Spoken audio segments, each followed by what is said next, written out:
प्यारे छात्रों, आप सभी को नागपंचमी की हार्दिक शुभकामनाएं। आज हम आप लोग के सामने प्रैक्टिस सेट नंबर 14 लेकर उपस्थित हैं।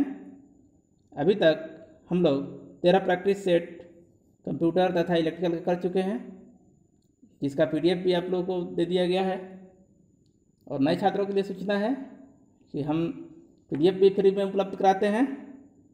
और आज का भी 14 नंबर PDF है, जो छात्र व्हाट्सएप से जुड़े हुए हमसे, उनको दोपहर में ही भेजा जा चुका है। उम्मीद करते हैं कि उन्होंने अपना प्रैक्टिस सेट सॉल्व कर लिया होगा। अब इसको सॉल्व देख लेंगे और अपना आंसर मिला लेंगे। जो क्वेश्चन आपको नहीं याद होगा उसको ज़रूर कॉपी में नोट कर लीजिएगा और याद कर लीजिएगा, क्योंकि बहुत ही इंपॉर्टेंट क्वेश्चन है। आपको इन्हीं में से एग्ज़ाम में देखने को मिलेंगे। और नए छात्रों से निवेदन है कि आप भी इस प्रोग्राम से जुड़िए। हमारा प्रोग्राम चल रहा है होमवर्क सीरीज, जो कि संपूर्ण UPSC LTG 2 की तैयारी कराई जा रही है और PDF भी फ्री में उपलब्ध कराया जा रहा है। आपको करना क्या है, जिसको भी PDF चाहिए वो हमारे व्हाट्सएप नंबर 7752800510 पर चैनल को सब्सक्राइब करके मैसेज करना है, सर मैंने चैनल सब्सक्राइब कर लिया है, मुझे PDF चाहिए। तो नोट कर लीजिए 7752800510। और जिसको भी PDF चाहिए वो जुड़ सकता है, जिसका कोई चार्ज नहीं है। और चैनल में हमने एक बदलाव किया था, जो प्रतिदिन सेट आ रहा था। तो मैंने बताया था आपको कि एग्ज़ाम अभी थोड़ा डिले होगा, इसलिए आपको एक दो दिन का अंतर पाएगा ऑब्जेक्टिव, और एक दिन चलेगा आपको कॉन्सेप्ट क्लास और एक दिन कंप्यूटर। चलिए धीरे धीरे समझिएगा कैसे प्रोग्राम चलेगा। हालांकि ये 14 नंबर सेट कल ही आना था मॉर्निंग में, लेकिन कल मेरी तबीयत थोड़ा ठीक नहीं थी, इसलिए ये नहीं आ पाया। चलिए शुरू करते हैं आज का ये सेट, जिसमें 40 क्वेश्चन है और इसका 28 है आपका कट ऑफ मार्क्स। 40 है टोटल क्वेश्चन और 28 है आपका कट ऑफ मार्क्स। चलिए पहला क्वेश्चन देखिए। पहला क्वेश्चन है कि DC जनरेटर में उत्पन्न EMF किस पर निर्भर नहीं करता है। और सभी लोग चैनल को सब्सक्राइब जरूर कर लेंगे और शेयर जरूर करेंगे। कह रहा है कि DC जनरेटर में उत्पन्न EMF किस पर निर्भर नहीं करता है। पोल की संख्या पर, ऑप्शन A चुंबकीय फ्लक्स पर, ऑप्शन B आर्मेचर चालकों की संख्या पर, ऑप्शन C और कम्यूटेटर पर, ऑप्शन D। तो निर्भर नहीं करता है कह रहा है, आंसर होगा क्या हमारा कम्यूटेटर। कैसे होगा, क्योंकि हम जानते हैं कि generated EMF EG equal to क्या होता है। जो सूत्र है हमारा फाई ZN/P/60। तो फाई क्या है, चुंबकीय फ्लक्स घनत्व है, ऑप्शन P है, इस पर निर्भर करता है। Z क्या है, कंडक्टरों की संख्या है, आर्मेचर चालक होता है कंडक्टर। और N क्या है, इसकी गति है, तो गति इसमें ऑप्शन नहीं है। और पोल है P, पोल की संख्या। लेकिन कम्यूटेटर का कहीं जिक्र नहीं है। ये जो A है आर्मेचर पथ संख्या है, धारा माने के मार्ग की संख्या है, इसलिए आंसर क्या हो जाएगा हमारा D होगा। 2 नंबर क्वेश्चन है DC जनरेटर में उत्पन्न EMF का समीकरण क्या है। तो देखिए ऑप्शन लिखा हुआ है, ये फाई है, तो अभी हमने उसको जिक्र किया, अभी लिखा यही होता है। ऑप्शन A होगा, क्या होता है फाई ZN/P/60A।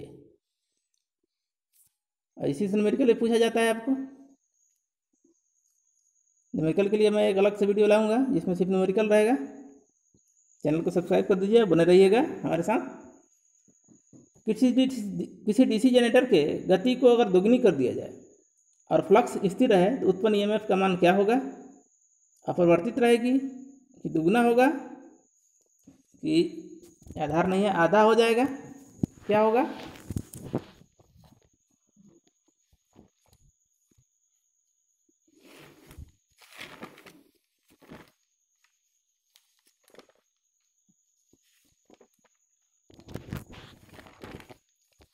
तो देखिए इसका आंसर क्या होगा, दुगना हो जाएगा। क्वेश्चन नंबर कौन था, क्या होगा, दुगना हो जाएगा।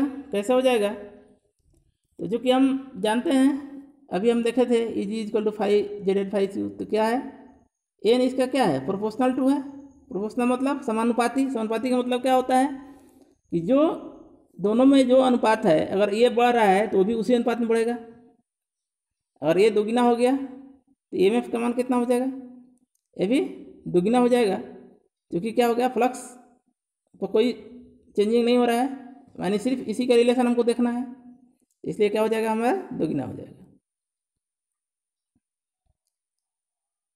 4 नंबर क्वेश्चन है, DC जनरेटर के आर्मेचर में उत्पन्न EMF की प्रकृति होती है, AC होती है कि DC होती है कि दोनों होती है कि कोई नहीं होती है। तो आंसर होगा AC होगा, क्योंकि हम जानते हैं कि जो आर्मेचर होता है हमारा, उसमें जो चालक हम लगाते हैं और पोल द्वारा क्या होता है,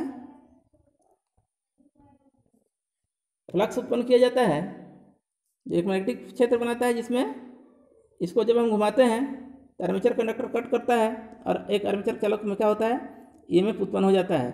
और यह क्या होता है, AC होता है, इसीलिए इसके बगल में समानांतर सीरीज में एक कम्यूटेटर लगाते हैं हम लोग, जो कि AC को DC में परिवर्तित करता है।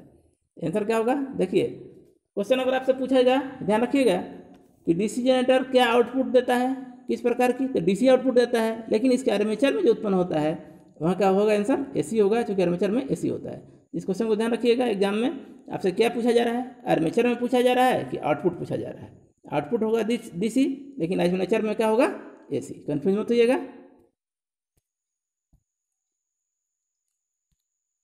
5 नंबर क्वेश्चन है, DC मशीन में फ्रैक्शनल पिच वाइंडिंग का प्रयोग किया जाता है कूलिंग बढ़ाने के लिए, कॉपर लॉस कम करने के लिए, EMF बढ़ाने के लिए और स्पार्किंग कम करने के लिए। आंसर क्या होगा, स्पार्किंग कम करने के लिए। इसको मैं कल वाइंडिंग का शाम तक वीडियो आएगी, देख लीजिएगा, कॉन्सेप्ट का सारा चीज़ समझ जाएंगे। बहुत तरह के कमेंट कर रहे थे और कुछ मैसेज भी कर रहे थे कि सर DC मोटर और जनरेटर का वीडियो अपलोड कर दीजिए, तो मैं करूँगा बस, लेकिन उसके पहले वाइंडिंग का कॉन्सेप्ट मैं अपलोड करूँगा, क्योंकि बिना वाइंडिंग पढ़े DC मोटर आप अच्छे से नहीं समझ पाएंगे कॉन्सेप्ट वीडियो में, इसलिए उसके पहले वाइंडिंग जरूर मैं अपलोड करूँगा। और बुक में इसलिए आपको समझ में नहीं आता है कि उसका सीक्वेंस सही नहीं है। बुक में बुक में वाइंडिंग सबसे लास्ट में पढ़ना है। जब वाइंडिंग नहीं समझेंगे तो फिर बहुत सारा चीज़ जो जनरेटर में जिस फंक्शन से होता है, मोटर में जिस फंक्शन से होता है, वो आपको समझ में नहीं आएगा। इसलिए आप वाइंडिंग वाला कल वीडियो जो आएगा कंसेप्ट का, उसको जरूर देखिए। 6 नंबर क्वेश्चन है, बैटरी चार्जिंग के लिए कौन सी DC जनरेटर प्रयोग किया जाता है, DC series generator, shunt generator, compound generator, सभी। तो बैटरी चार्जिंग के लिए शंट होता है, याद रखिएगा। और शंट कहाँ प्रयोग होता है, शंट प्रयोग होता है उच्च वोल्टेज और निम्न करंट के लिए। यदि 7 नंबर क्वेश्चन है, यदि किसी DC जनरेटर के अवशिष्ट चुंबकत्व खत्म हो जाए तो क्या करना चाहिए, वाइंडिंग को बदल देना चाहिए, option A,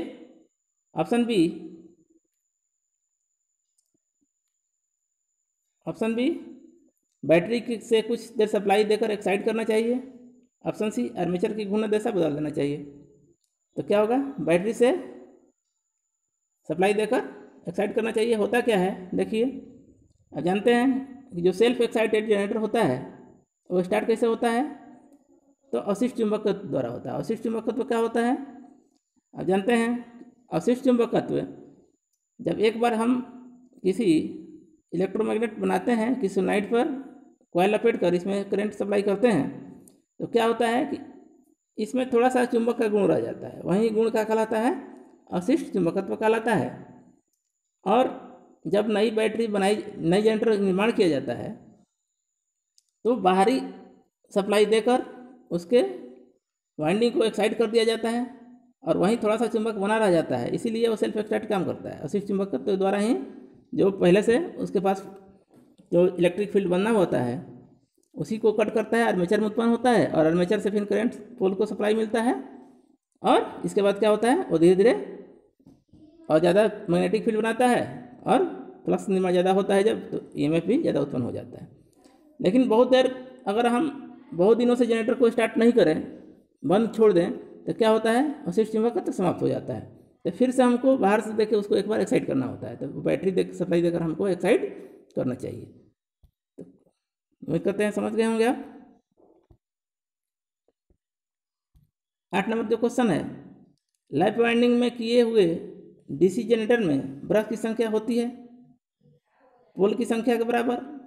option B 2, option C 4, option D 3।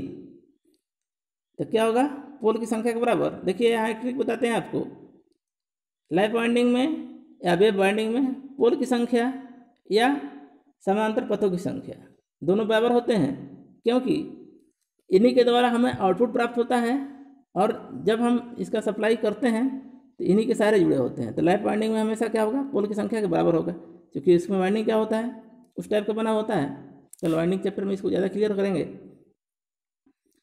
और इसको याद कैसे रखेंगे आप, बार बार कंफ्यूज हो जाते हैं, एग्जाम में भूल जाते हैं कि लैप होगा कि वेव होगा। अब देखिए लैप में क्या आता है, अंतिम अक्षर पी आता है, ठीक है।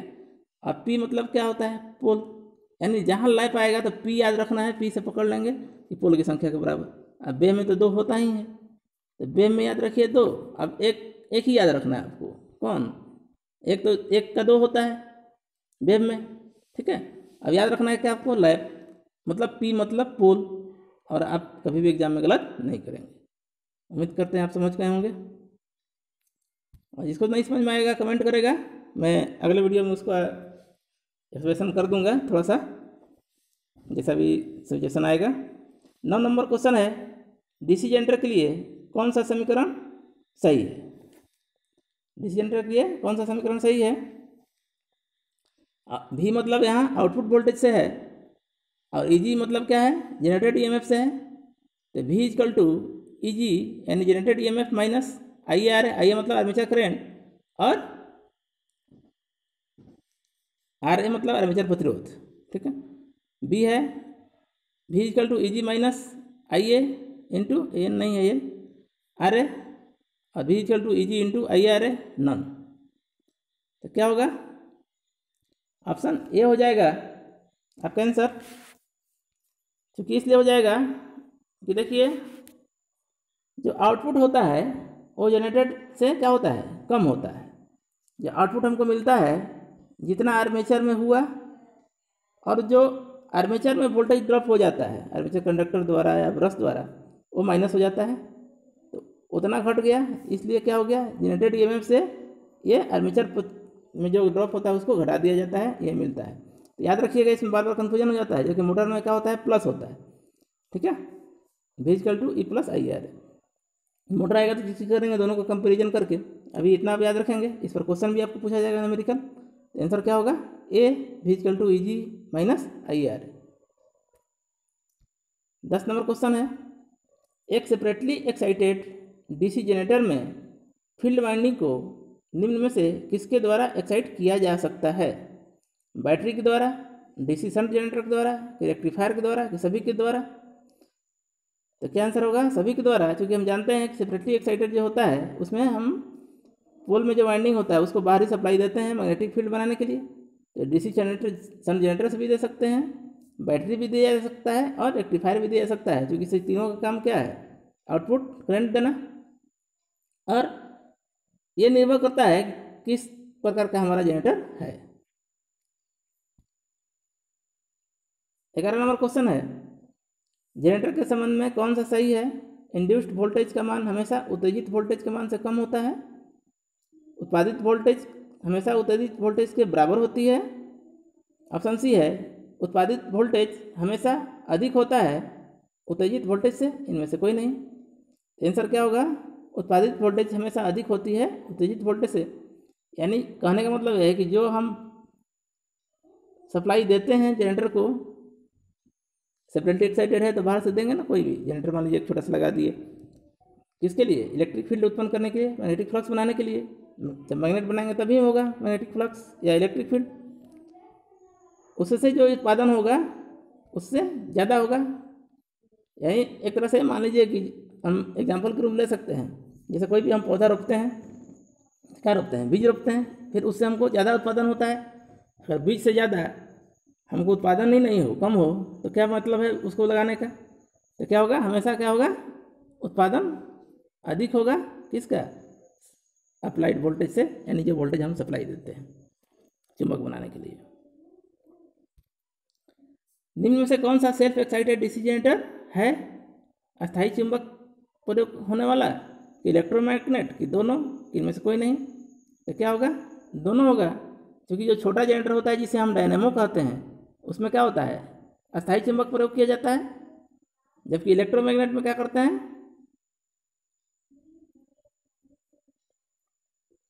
जो सेल्फ एक्साइटेड होता है उसमें इलेक्ट्रोमैग्नेट प्रयोग करते हैं। तो दोनों हो जाएगा आंसर। 15 नंबर क्वेश्चन है, डीसी जनरेटर के फील्ड वाइंडिंग बने होते हैं। सीरीज जनरेटर के क्या होता है, मोटे तार तथा कम लपेट वाले, ऑप्शन बी है पतले तार तथा अधिक लपेट वाले, ऑप्शन सी है मोटे तार तथा अधिक लपेट वाले, ऑप्शन डी है पतले तार तथा कम लपेट वाले। तो आंसर होगा मोटे तार और कम लपेट वाले होता है। ऐसा इसलिए होता है कि डीसी जनरेटर में क्या होता है, देखिए, आर्मेचर करंट लोड करंट बराबर होता है, ठीक है। तो लोड करंट बराबर होता है, इस स्थिति में अगर मोटा नहीं रहेगा तो क्या होगा, करंट ज़्यादा फ्लो हो जाएगा तो जल जाएगा, क्योंकि सीरीज में सारे चीज जुड़े होते हैं, इसलिए क्या होता है, मोटा होता है, ऑप्शन ए। जबकि शंट में क्या होता है, पतला होता है और कम लपेट वाला होता है।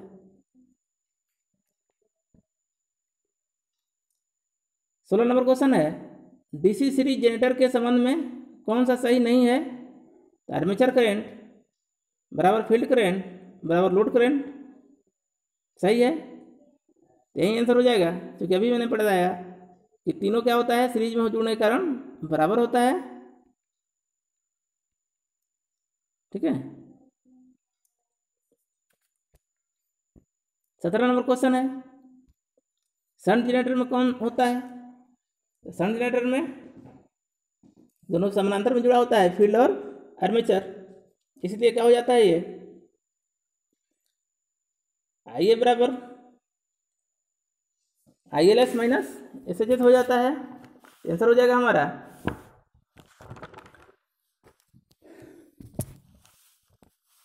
कितना नंबर क्वेश्चन, 17 नंबर क्वेश्चन है,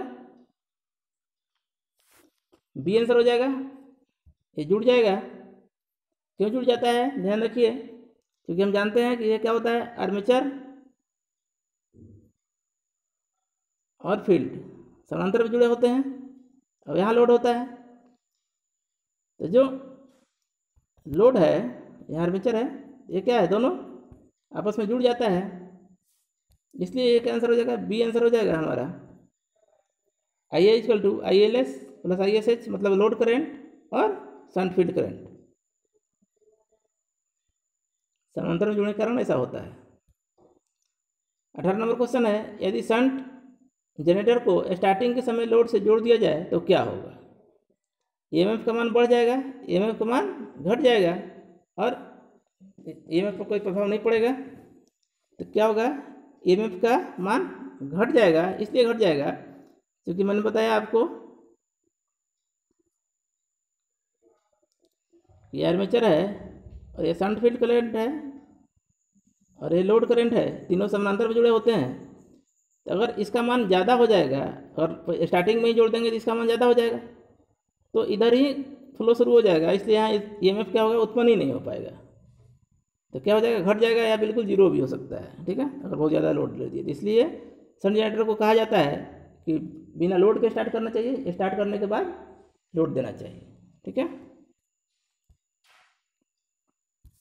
ऑप्शन 19 नंबर क्वेश्चन है, डीसी जनरेटर में प्रति, गलत हो गया है, प्रति ब्रश कितना वोल्टेज ड्रॉप होता है, ठीक है। तो प्रति ब्रश 1 वोल्ट, 2 वोल्ट, 3 वोल्ट और 4 वोल्ट, तो होगा 1 वोल्ट, एक ब्रश में करीब करीब 1 वोल्ट होता है। और जबकि यही क्वेश्चन प्रति नहीं पूछेगा, ब्रश सिर्फ जनरेटर में पूछ दिया तो 2 वोल्ट हो जाएगा, क्योंकि प्रायः क्या होता है 2 ब्रश वाले जनरेटर बनाए जाते हैं सामान्यतः, इसलिए 2 वोल्ट हो जाएगा। लेकिन यहाँ प्रति वोल्ट पूछ रहा है, इसलिए आंसर क्या होगा 1 वोल्ट होगा। बुक में कहीं कहीं 2 वोल्ट दिया होगा तो कन्फ्यूज मत होइएगा, वहाँ अंतर हो जाएगा क्वेश्चन में, वहाँ प्रति ब्रश हट जाएगा, ठीक ना।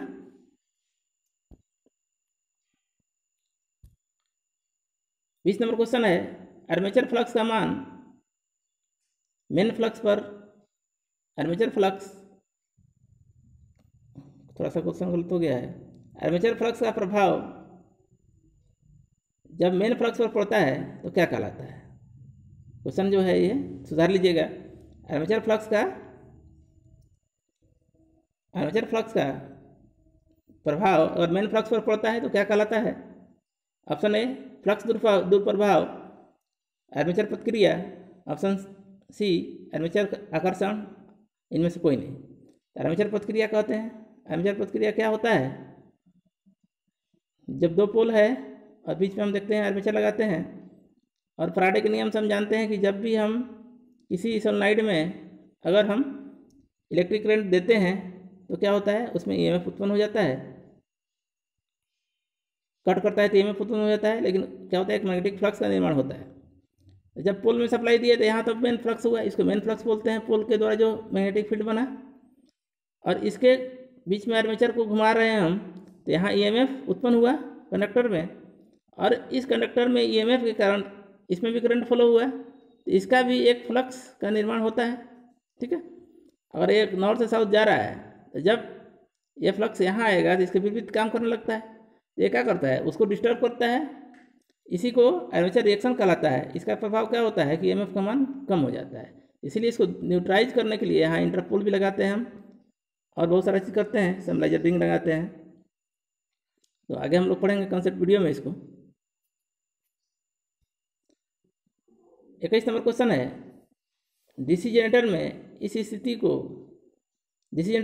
किस स्थिति में जीएनए तथा एमएनए एक ही एक्सिस पर होता है, फुल लोड पर, नो लोड पर, हाफ लोड पर, इनमें से कोई नहीं। तो नो लोड पर होता है, क्योंकि होता क्या है कि जब मोटर के जनरेटर में करंट फ्लो नहीं होता है, यानी जनरेटर नो लोड की स्थिति में है, तो उसका एमएनए और जीएनए एक ही होता है। जीएनए का मतलब क्या होता है कि आधा भाग बीचों बीच में दोनों भाग विभाजित होना। अब ब्रश यहीं लगाया जाता है, लेकिन ब्रश एमएनएफ होना चाहिए, लेकिन जब जेमी लोड परिवर्तन होता है तो ब्रश क्या होता है, घिसक जाता है, जिसे पुनः हमको वापस करना पड़ता है। यही कारण है कि मोटर में स्पार्किंग बढ़ जाती है। लेकिन ये संभव नहीं है कि जीएनए पर ही हम ब्रश रख सकें, एमएनए पर ब्रश रख सकें, ठीक ना। लेकिन क्वेश्चन यहाँ पूछेगा कब स्थिति 2 नंबर आती है, तो नो लोड पर।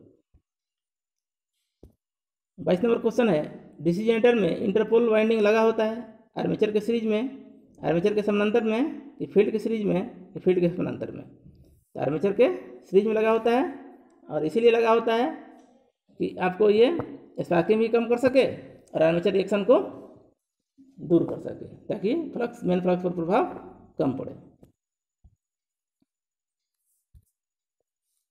अब देखिए, डीसी जनरेटर में आयरन लॉस होते हैं कम्यूटेटर में, ब्रश में, योक में, आर्मेचर कोर में। तो आयरन लॉस देखिए मुख्य रूप से आर्मेचर कोर में होता है, योक में भी थोड़ा मोड़ा इफेक्ट रहता है, लेकिन मुख्य रूप से क्या होता है, कोर में होता है। कोर, इसलिए कोर को सिलिकॉन स्टील लेमिनेटेड बनाते हैं हम लोग। क्वेश्चन पूछेगा आपसे कि सिलिकॉन स्टील लेमिनेटेड कोर क्यों बनाते हैं, तो आयरन लॉस कोर को कम करने के लिए। 24 नंबर क्वेश्चन है, डीसी सीरीज जनरेटर में निर्धारित गति तथा जीरो लोड पर उत्पन्न वोल्टेज होगी, तो क्या होगी। ऑप्शन ए निर्धारित वोल्टेज से अधिक, फुल लोड से और निर्धारित वोल्टेज के समान। ऑप्शन सी कम होगी। ऑप्शन डी 0 होगी। तो बहुत कम होगी। क्यों कम होगी, अगर क्वेश्चन कह रहा है कि डीसी जनरेटर में अगर निर्धारित गति निर्धारित से 0 लोड पर हो, तो अगर लोड 0 हो जाएगा, क्योंकि हम जानते हैं क्या होता है, आर्मेचर करंट, लोड करंट और फील्ड करंट क्या होता है, सीरीज फील्ड करंट बराबर होता है। अगर ये मान 0 हो जाएगा तो फील्ड करंट भी 0 हो जाएगा, और फील्ड करंट 0 होने की स्थिति में क्या होगा, फ्लक्स जो मान जो बनेगा वो बहुत कम हो जाएगा। अब फ्लक्स का मान सीधे हम क्या देखे थे, 5ZNP होता है, इसका प्रोपोर्शनल होता है। तो फ्लक्स अगर कम हो जाएगा तो EMF भी क्या हो जाएगा, बहुत कम हो जाएगा। ठीक है, गति कितना भी रहे उससे कोई प्रभाव नहीं पड़ेगा। जब फ्लक्स कम हो जाएगा तो वो भी कम हो जाएगा। तो गति पर और फ्लक्स दोनों पर निर्भर करता है। 25 नंबर क्वेश्चन है, सेल्फ एक्साइटेड डीसी जनरेटर में प्रारंभिक आर्मेचर उत्पन्न होती है। अच्छा, एक गलती हो गया है। सेल्फ एक्साइटेड डीसी जनरेटर में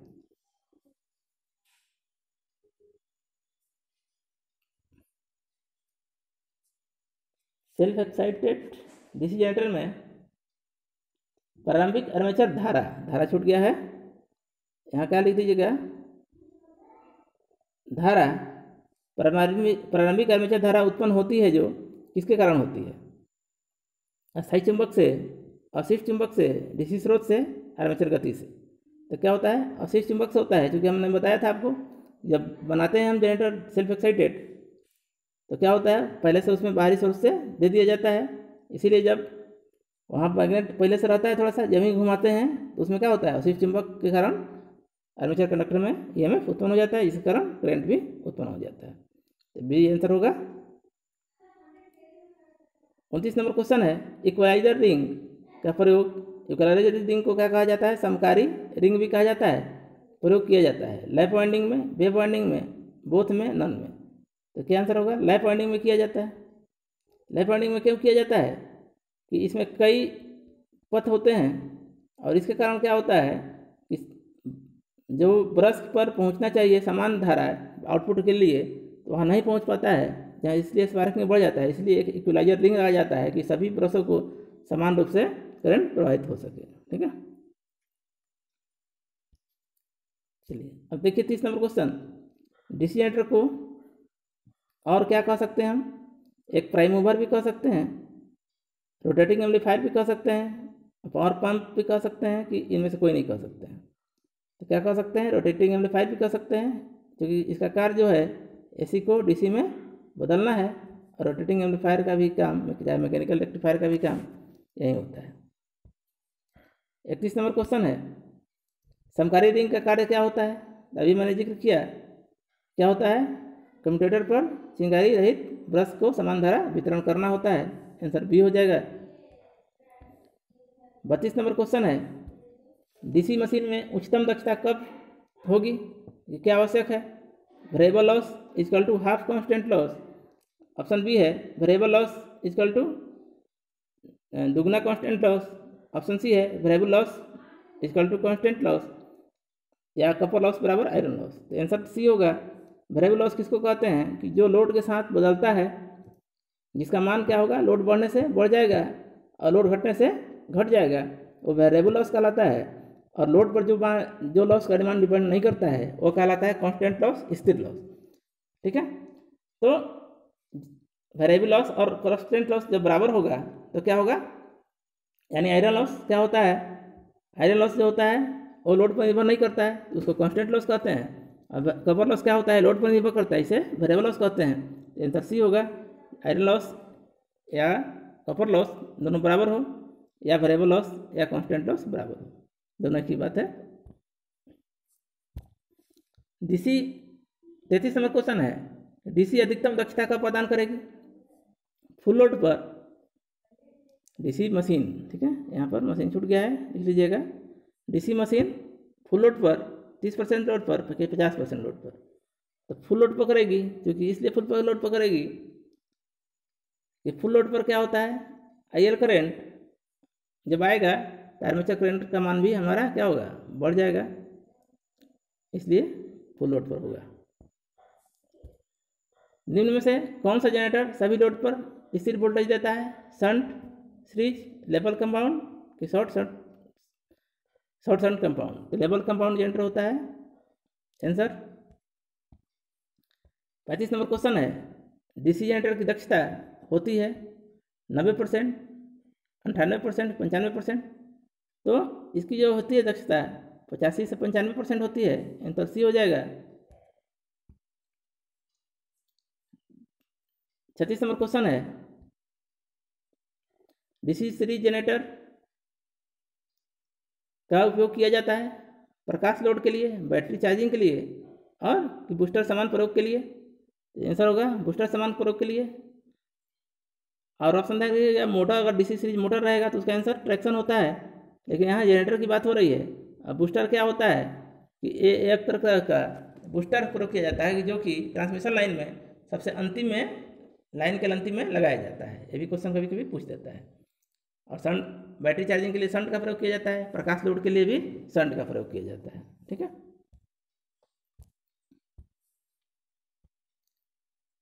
37 नंबर क्वेश्चन है,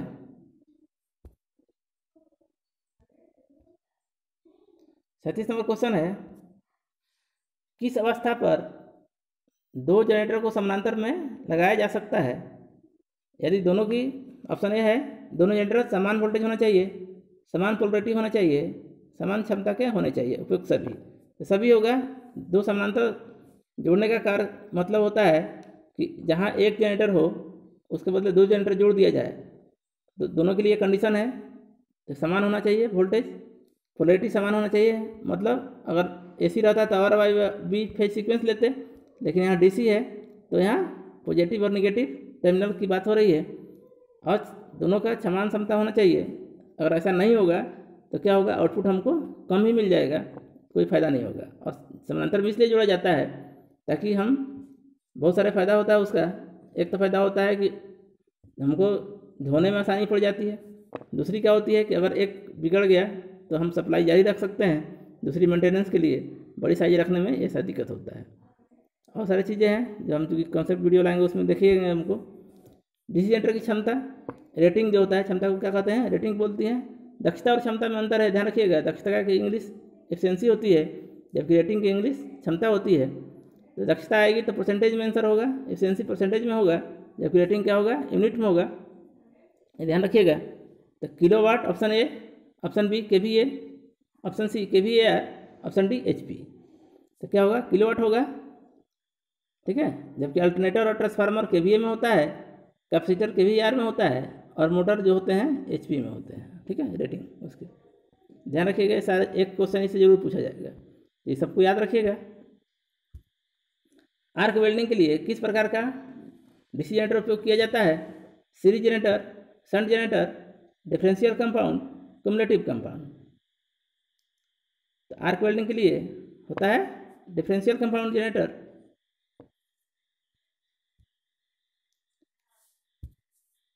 लेथ मशीन के लिए किस जनरेटर का उपयोग किया जाता है, बहुत इंपॉर्टेंट क्वेश्चन है। Series, shunt, compound, cumulative compound. Answer होगा क्युमुलेटिव कंपाउंड। तो इस तरह ये चैप्टर आपका न्यूमेरिकल आना बाकी है, तो एक आध दिन में न्यूमेरिकल इस चैप्टर का आएगा। तो आप इसको फिर से पीडीएफ लेकर बनाइए, और जो क्वेश्चन याद नहीं होगा आप उसको ज़रूर याद कर लेंगे। सारे इंपॉर्टेंट क्वेश्चन है। और देखिएगा एग्ज़ाम में, एग्ज़ाम देकर जब आइएगा तो आपके पास रहेगा ही पीडीएफ, आप मिलाइएगा कितने क्वेश्चन आपके आते हैं। मैक्सिमम क्वेश्चन आपके रिपीट होंगे एग्ज़ाम में। तो विश्वास रखिए और तैयारी करते रहिए, सुरक्षित रहिए, स्वस्थ रहिए। हमारा शुभकामनाएं आपके साथ है, मेहनत करेंगे जरूर सफल होंगे। चैनल को लाइक, सब्सक्राइब और शेयर जरूर करिए अपने मित्रों में भी, जिसको पीडीएफ चाहिए, पीछे का भी और आगे भी जब भी इतने सेट आएंगे उसके लिए। मेरा व्हाट्सएप नंबर 7752800510 पर व्हाट्सएप करना है। चैनल सब्सक्राइब करने के बाद मैसेज करना है, सर मैंने चैनल सब्सक्राइब कर लिया है, मुझे पीडीएफ चाहिए, तो भेज दिया जाएगा। मिलते हैं नेक्स्ट वीडियो में। कल इंटरनेट का जो ऑब्जेक्टिव रह गया था वो आएगा, और आप लोग वाइंडिंग चैप्टर पढ़ने का प्रयास करिएगा। फिर मैं कल वाइंडिंग चैप्टर को कॉन्सेप्ट वीडियो लेकर आऊँगा, और इसके अगले दिन उसका ऑब्जेक्टिव आएगा। अब थोड़ा सा सीक्वेंस हमारा चेंज हुआ है, एक कॉन्सेप्ट वीडियो, इसके बाद ऑब्जेक्टिव, फिर कॉन्सेप्ट चलेगा। तो इसलिए एक दिन अंतर पाएगा ऑब्जेक्टिव आपका। तो आप बने रहिए चैनल के साथ, और बुक्स भी पढ़िए। चैनल से पढ़ने से नहीं होगा, ये माध्यम है हमारा प्रैक्टिस का, तो आप दोनों पढ़ेंगे तो ज़्यादा बेटर होगा। और जहाँ भी पढ़ रहे हैं पढ़ते रहिए। चलिए मिलते हैं नेक्स्ट वीडियो में। Thank you.